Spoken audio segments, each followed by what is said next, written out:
Assalamualaikum warahmatullahi wabarakatuh. Pembelajaran kita hari ini adalah pembahasan soal kisi-kisi penilaian akhir semester genap 2019-2020 yang insya Allah akan dilaksanakan pada pekan depan, dimulai yaitu pada 15 Juni 2020 jadwal agama Islam. Jadi silakan mempersiapkan dirinya, memperhatikan baik-baik soal yang akan dibahas. Kita mulai dengan bacaan Bismillahirrohmanirrohim. Kita akan memulai pembahasan soal penilaian akhir semester 2019-2020. Pada kisi-kisi yang telah kita dapatkan, adapun materi pertama adalah tentang akhlak terpuji. Akhlak terpuji ini menyangkut masalah perilaku-perilaku yang baik. Nomor 1, di dalam pelajaran sirah dikatakan bahwa Nabi Muhammad SAW tidak pernah memukul istri dan pembantunya. Hal itu merupakan contoh dari sikap santun di A. Rumah, B. Masyarakat, C. Sekolah, D. Rumah. Nah, di sini jawabannya bahwa kita perhatikan soal yang ditanyakan adalah sikap santun apa ketika Rasulullah SAW dia tidak pernah memukul istri dan pembantunya. Itu merupakan contoh dari sikap santun di rumah. Jadi di sini sebenarnya ada opsinya 2 yang benar di sini, A sama D, karena sama-sama rumah. Maka kalau kita menemukan soal seperti ini, ya dan pastinya tidak menemukan soal seperti ini akan diubah. Kalau menemukan soal seperti demikian, maka silakan tetap tulis rumah. Kemudian nomor 2, may yu'minu billahi wal yaumil akhiri fala yu'zi jahrahu wa man kana yu'minu billahi wal yaumil akhiri falyukrimhu dhaifah wa man kana yu'minu billahi wal yaumil akhiri falyakul khairan aw liyasmut. Hadis ini mengajarkan bentuk-bentuk kesantunan, kecuali ada kata kecuali. A. Memuliakan guru, B. Memuliakan tamu, C. Tidak menyakiti tetangga, atau D. Berbicara dengan santun. Di sini hadis ini mengajarkan tentang apa? Terus pelajaran kita pada buku kita sebelumnya, ini ada kata kecualinya. Man yu'minu billahi wal yaumil akhiri fala yu'zi jahru wa man kana yu'minu billah wal yaumil akhir.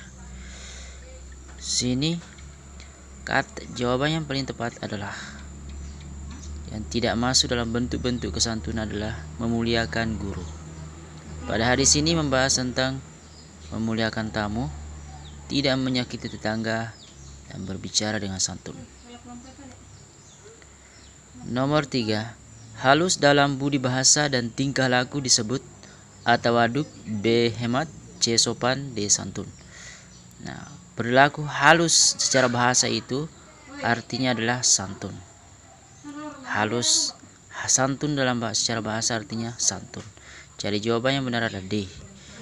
Nomor 4, manusia dilahirkan dengan membawa modal yang sama, yaitu perkara yang disebutkan di bawah ini kecuali A. Pendengaran, B. Pengetahuan, C. Penglihatan, D. Akal.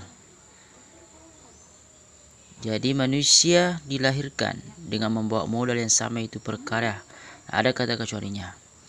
Jadi, jawaban yang paling tepat di sini adalah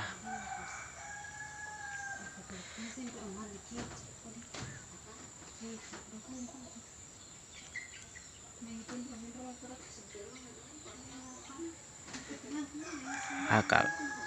Jadi kita sama-sama dikaruniai pendengaran, kita sama-sama dikaruniai penglihatan, kita sama-sama dikaruniai akal. Kita lahir di dunia ini dikaruniai pendengaran, penglihatan, dan akal. Tapi itu manusia dilahirkan dalam perkara yang disebutkan modal yang sama. Nah, kecuali pengetahuan. Nah, pengetahuan ini tergantung manusianya mencari. Nah, jadi jawaban yang benar adalah B. Jadi jawaban yang benar adalah B, pengetahuan. Nomor 5, wahyu pertama yang diturunkan Allah kepada Nabi Muhammad sallallahu alaihi wasallam adalah perintah untuk A. bersikap santun, B. bersikap tawaduk, C. menulis, D. membaca. Jadi wahyu yang pertama diturunkan Allah kepada Nabi Muhammad adalah perintah untuk adalah pada ayat pertama turun adalah Al-Alaq ayat 1-5. Pada ayat 1 menyebutkan Iqra bismi rabbikal ladzi khalaq. Perintah membaca. Bacalah dengan menyebut nama Tuhanmu. Jadi wahyu pertama diturunkan itu adalah perintah untuk D, membaca. Jadi jawabannya adalah D. Kita akan melanjutkan. Nomor 6, menurut hadis sahabat Nabi yang paling pandai membaca kitab adalah A. Abu Bakar, B. Ubay bin Ka'ab, C. Umar bin Khattab, D. Utsman bin Affan. Nah, sahabat Rasulullah yang paling pandai membaca kitab itu adalah Ubay bin Ka'ab. Ini dijelaskan dalam hadis riwayat Tirmizi Hasan Sahih. Umatku yang paling pandai membaca kitab adalah Ubay bin Ka'ab.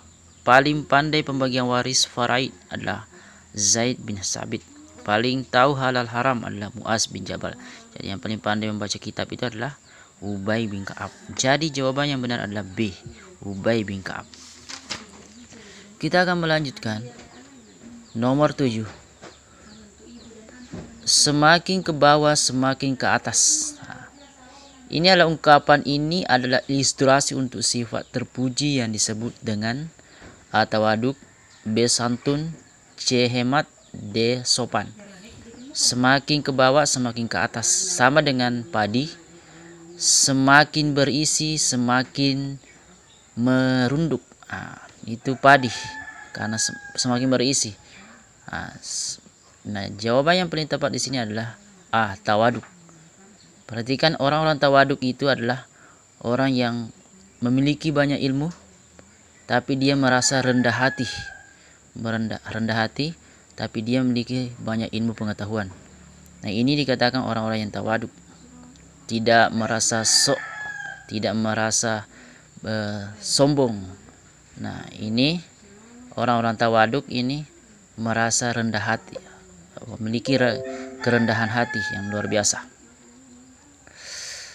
Kemudian nomor 8, Fahrin adalah anak seorang pengusaha. Dia mendapatkan hadiah ulang tahun dari bundanya berupa sebuah jam tangan Rolex. Di dalam kelas dia pamer dengan memperlihatkan jam tangannya sambil berkata, "Lihat nih jam tangan aku. Tidak ada satupun di antara kalian yang mampu membelinya." Sikap Fahrin itu bertentangan dengan sifat A. tawaduk, B. hemat, C. santun di sekolah, D. santun di rumah. Nah, tadi kalau kita mengaitkan dengan soal nomor 7 tadi, soal tawaduk itu semakin ke bawah semakin ke atas, semakin berisi semakin merunduk. Jadi sedangkan di sini Fahrin suka pamer, sombong. Nah, ini bertentangan dengan sikap tawaduk. Tawaduk itu adalah rendah hati. Kemudian nomor 9, Hamzah diberi uang jajan sebesar Rp10.000 setiap hari.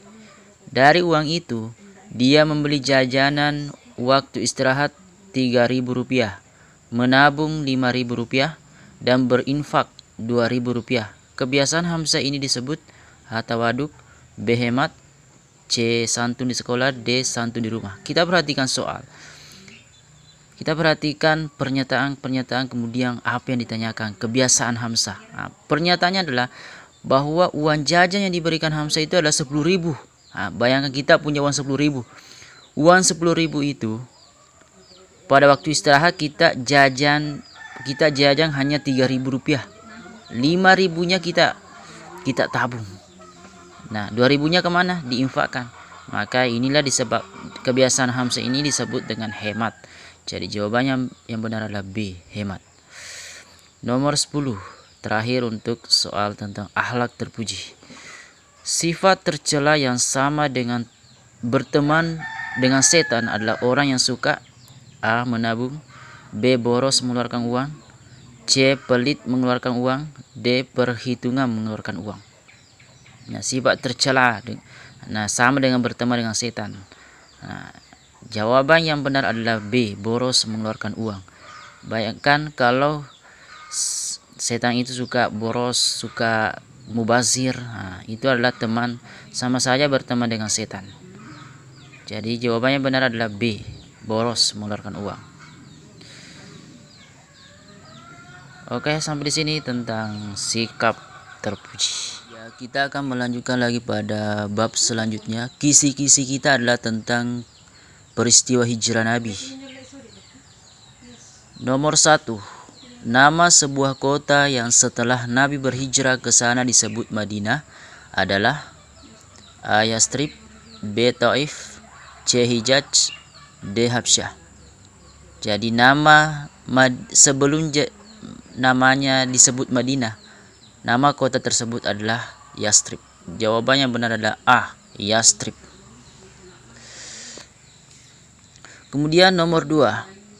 Di bawah ini adalah pernyataan kesetiaan orang Yastrib kepada Rasulullah pada waktu baiat Aqabah pertama, kecuali tidak A. menyekutukan Allah, B. mencuri, C. menyakiti tetangga, D. membunuh anak-anak.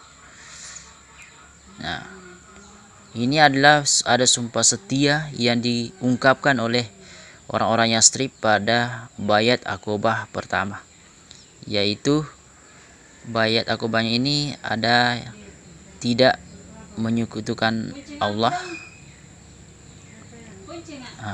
kita tidak mencuri. Nah, ini dia perjanjian Aqabah pertama, tidak menyekutukan Allah, tidak mencuri, tidak berzina, tidak membunuh anak-anak, tidak berdusta, tidak durhaka, dan tidak sombong. Jadi kecuali ini yang benar adalah tidak menyakiti tetangga. Dalam pernyataan baiat Aqabah pertama itu tidak ada menyakiti tetangga. Jadi jawabannya benar adalah C. Nomor 3. Seorang sahabat Nabi yang ditugaskan untuk berdakwah di Madinah setelah baiat Aqabah pertama bernama A. Umar bin Khattab, B. Mus'ab bin Umair, C. Ali bin Abi Thalib, D. Utsman bin Affan. Jadi seorang sahabat yang ditugaskan berdakwah di Madinah untuk menemani para orang-orang yang dibaiat di Madinah itu adalah Mus'ab bin Umair. Jadi jawaban yang benar adalah B, Mus'ab bin Umair. Nomor 4. Sahabat yang berhijrah ke Madinah dengan terang-terangan bernama A. Umar bin Khattab, B. Mus'ab bin Umair, C. Ali bin Abi Thalib, D. Utsman bin Affan. Jadi sahabat yang berhijrah dengan terang-terangan yang bernama adalah Umar bin Khattab, yang seorang pemberani ini, sahabat yang pemberani. Nomor 5. Seorang sahabat yang menemani Rasulullah ke Gua Sur pada waktu berhijrah bernama A. Abu Bakar, B. Umar bin Khattab, C. Utsman bin Affan, D. Ali bin Abi Thalib. Jadi jawaban yang benar adalah yang menemani Rasulullah di Gua Sur adalah Abu Bakar. Nomor 6. Tempat orang-orang musyrik Quraisy bermusyawarah untuk membunuh Nabi Muhammad disebut A. Darun Nadwah, B. Makkah, C. Yastrib, D. Taif. Jadi jawaban yang benar adalah A. Darun Nadwah. Jadi tempat orang-orang Quraisy bermusyawarah di sini. Darun Nadwah. Nomor 7. Anak Abu Bakar yang mengirim makanan setiap sore ke Gua Sur bernama A. Abdullah bin Abu Bakar, B. Umar bin Abu Bakar, C. Aisyah binti Abu Bakar, D. Asma binti Abu Bakar. Jadi anak Abu Bakar yang mengirim makanan ke Rasul bernama Asma binti Abu Bakar. Nah, ini jawabannya adalah D. Asma binti Abu Bakar. Kemudian nomor 8 adalah seorang musyrik yang ingin membunuh Rasulullah demi mendapatkan 100 ekor unta sebagai hadiah dari kaum Quraisy bernama A. Suraqah bin Malik, B. Abdullah bin Uraiqat, C. Abdullah bin Abu Bakar, D. Suraqah bin Anas. Nah, sebagaimana yang telah kita sudah bahas yang lalu adalah yang benar adalah jawabannya Suraqah bin Malik sebagai orang musyrik yang membunuh Rasulullah demi mendapatkan 100 ekor unta.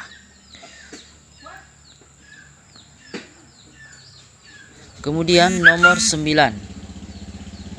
Masjid yang pertama kali dibangun setelah Nabi Muhammad berhijrah ke Madinah adalah A. Nabawi, B. Qiblatain, C. Qomamah, D. Kubah. Jadi jawaban yang benar adalah A. Nabawi. Masjid yang pertama kali dibangun setelah Nabi Muhammad berhijrah di Madinah adalah Nabawi. Nomor 10. Pilar-pilar negara Islam di Madinah adalah sebagai berikut kecuali A. Membangun masjid, B. Perdagangan antar negara, membangun masjid masuk. Nah, persaudaraan antar Ansar dan Muhajirin ya dilakukan ini. Perjanjian damai dengan Muslim ya. Jadi jawaban yang benar adalah perdagangan antar negara kecuali ini tidak masuk dalam pilar-pilar negara Madinah. Nah, itulah pembahasan soal tentang hijrah Nabi Muhammad Sallallahu Alaihi Wasallam. Anda sekalian, kita akan melanjutkan pembahasan soal-soal kita tentang keteladanan Ali bin Abi Thalib dan keteladanan Wali Songo.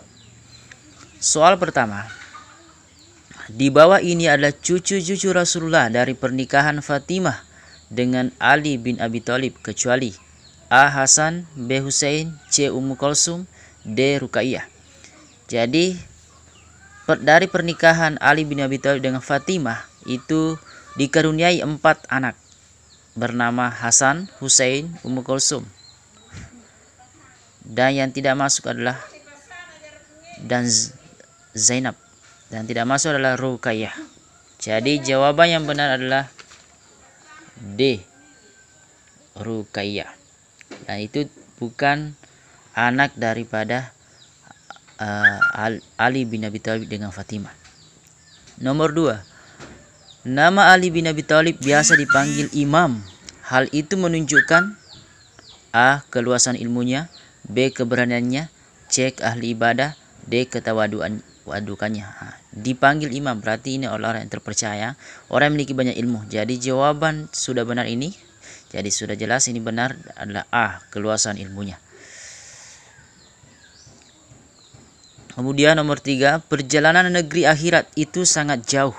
Kita harus menempuhnya dengan melakukan perjalanan malam. Kutipan itu merupakan perkataan A. Maulana Malik Ibrahim, B. Ali bin Abi Thalib, C. Syarif Hidayatullah, D. Raden Said. Nah, jadi jawaban yang benar adalah B. Ali bin Abi Thalib. Itu adalah kutipan perkataan dari Ali bin Abi Thalib bahwa perjalanan negeri akhirat itu lebih sangat jauh.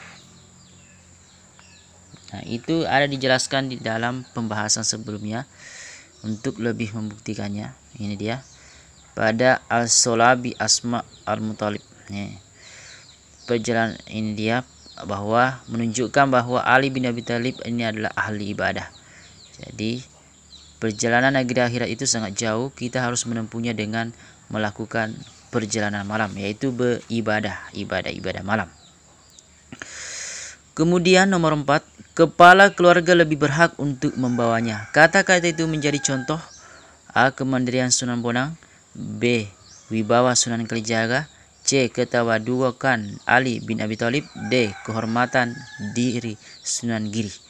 Nah, ini kita sudah membahasnya pada keteladanan Ali bin Abi Thalib, dan tentu jawabannya adalah C. Ketawadukan Ali bin Abi Thalib. Nah, ini yang dibahas pada pembahasan bulan lalu, yaitu tentang keteladanan Ali bin Abi Thalib, bahwa beliau adalah seorang yang tawaduk. Hingga ada yang ingin membantunya, Ali mengatakan kepala keluarga lebih berhak untuk membawanya, yaitu berbelanja untuk keperluan keluarganya. Kemudian nomor 5, ini sudah masuk keteladanan Wali Songo. Maulana Malik Ibrahim adalah nama asli dari A. Sunan Gresik, B. Sunan Giri, C. Sunan Muria, D. Sunan Kalijaga. Nah, kita lihat Sunan Gresik. Sunan Gresik ini adalah Sunan Gresik, nama lainnya adalah Maulana Malik Ibrahim.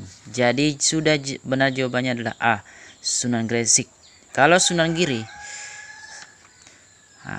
itu jadi kalau Sunan Giri nama lainnya itu adalah ini dia, Muhammad Ainul Yakin. Nah, itu nama asli dari Sunan Giri, Muhammad Ainul Yakin. Kemudian Sunan Muria. Sedangkan Sunan Muria nama aslinya ini adalah Raden Umar Said. Nah, ini dia Raden Umar Said. Kemudian Sunan Kalijaga nama aslinya adalah ini dia Raden Said. Ini Sunan Kalijaga, Raden Said. Jadi jawaban yang benar adalah Sunan Gresik, yaitu Maulana Malik. Nama asli dari Sunan Gresik adalah Maulana Malik Ibrahim.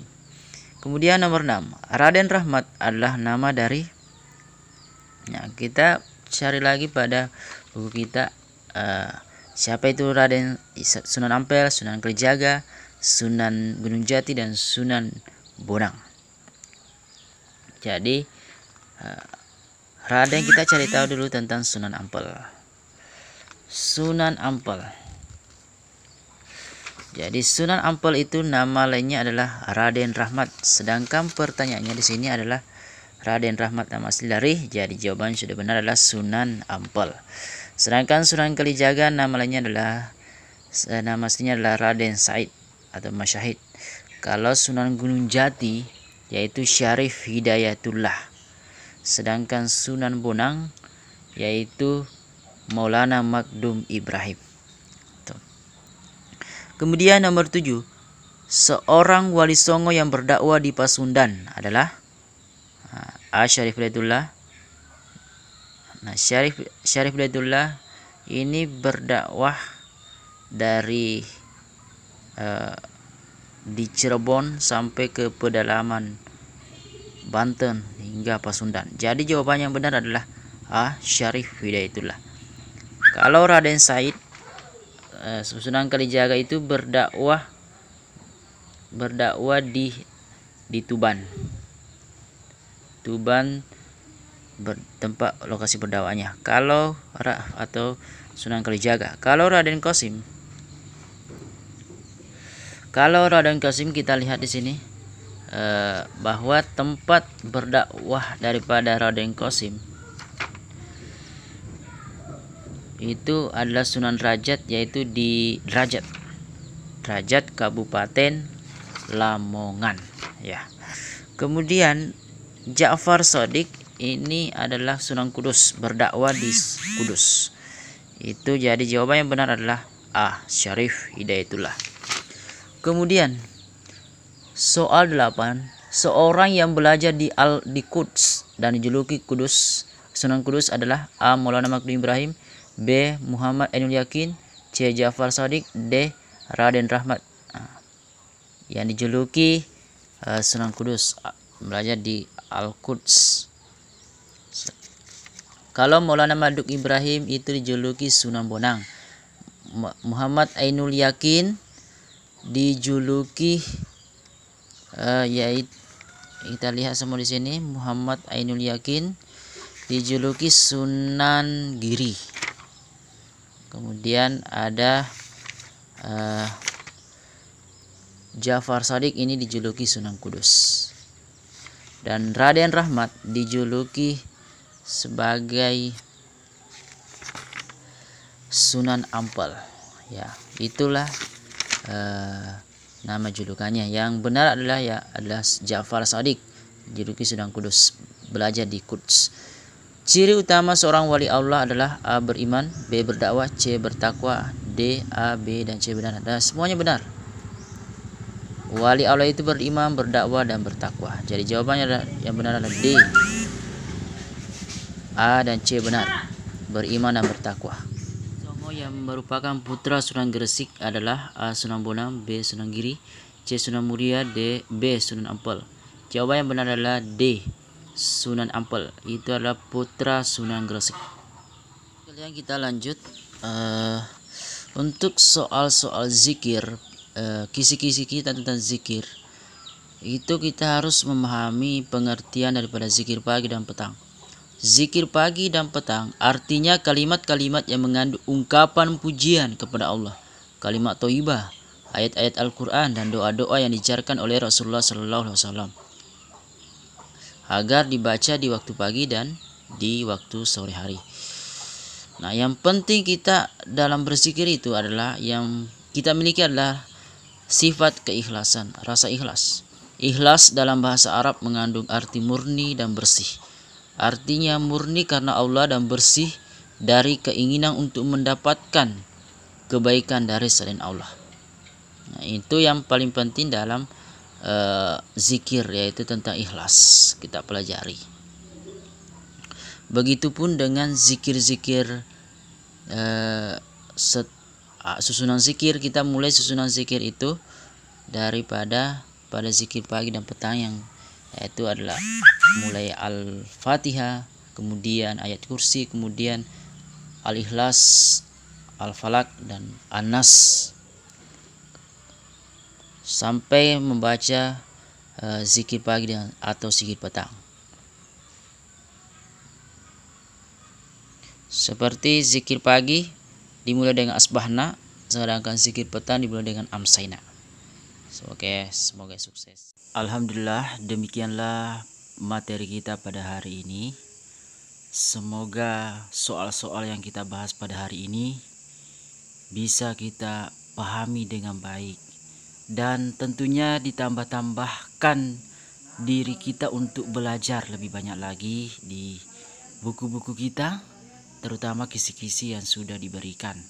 Semoga kita dimudahkan menghadapi ujian akhir semester pada tanggal 15 Juni pekan depan, insya Allah. Kita tutup dengan doa kafaratul majelis. Subhanakallahumma wa bihamdik, asyhadu an la ilaha illa anta, astaghfiruka wa atubu ilaik. Assalamualaikum warahmatullahi wabarakatuh.